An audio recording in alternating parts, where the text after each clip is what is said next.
ભારતના બંધારણના ઘડવૈયા ડૉક્ટર બાબા સાહેબ આંબેડકરની જન્મજયંતિની પૂર્વ સંધ્યાએ ભાજપ દ્વારા રાષ્ટ્રીય, રાજ્ય અને શહેરી વિસ્તારોમાં દીપોત્સવી કાર્યક્રમનું આયોજન કરવામાં આવ્યું હતું, જે અંતર્ગત અંકલેશ્વર શહેર ભારતીય જનતા પાર્ટી દ્વારા દીપોત્સવી કાર્યક્રમનું આયોજન કરવામાં આવ્યું હતું.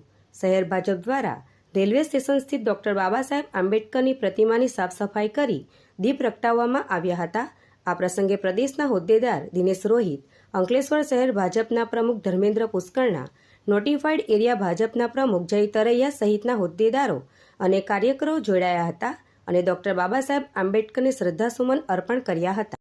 ભારતીય જનતા પાર્ટી સમગ્ર ભારતની અંદર અને ગુજરાત રાજ્યની અંદર ડૉક્ટર બાબા સાહેબ આંબેડકરની 134મી જન્મ નિમિત્ત ઉજવી રહ્યા છે. એના સંધ્યાના ભાગરૂપે આજે અંકલેશ્વર વિધાનસભામાં ડૉક્ટર બાબા સાહેબ આંબેડકરના સ્ટેચ્યુને સાફ સફાઈનું અને સાથે સાથે દીપ ઉત્સવનો પ્રાગટ્યનો કાર્યક્રમ રાખેલો છે. એમાં ભારતીય જનતા પાર્ટી હર હંમેશા ડૉક્ટર બાબા સાહેબ આંબેડકરને અનુસરણ કરીને વાળી પાર્ટી છે. આ દેશની અંદર એક જ એવી પાર્ટી છે કે જે ડૉક્ટર બાબા સાહેબ આંબેડકરના સિદ્ધાંતોને વળેલી છે. એના ભાગરૂપે આજે અમે સૌ કાર્યકર્તાઓ દીપ પ્રાગટ્યનો મહોત્સવનો કાર્યક્રમ ઉજવ્યો છે. અસ્તુ, જય ભીમ, જય જય ગરવી ગુજરાત.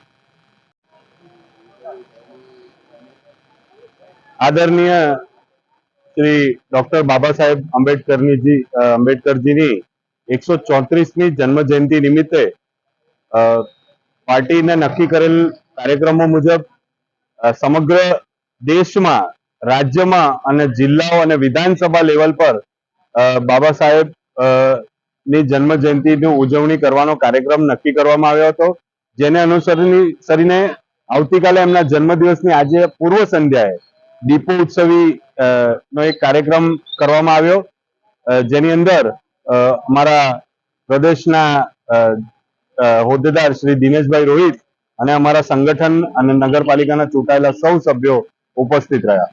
અસ્તુ, જય જય ગરવી ગુજરાત.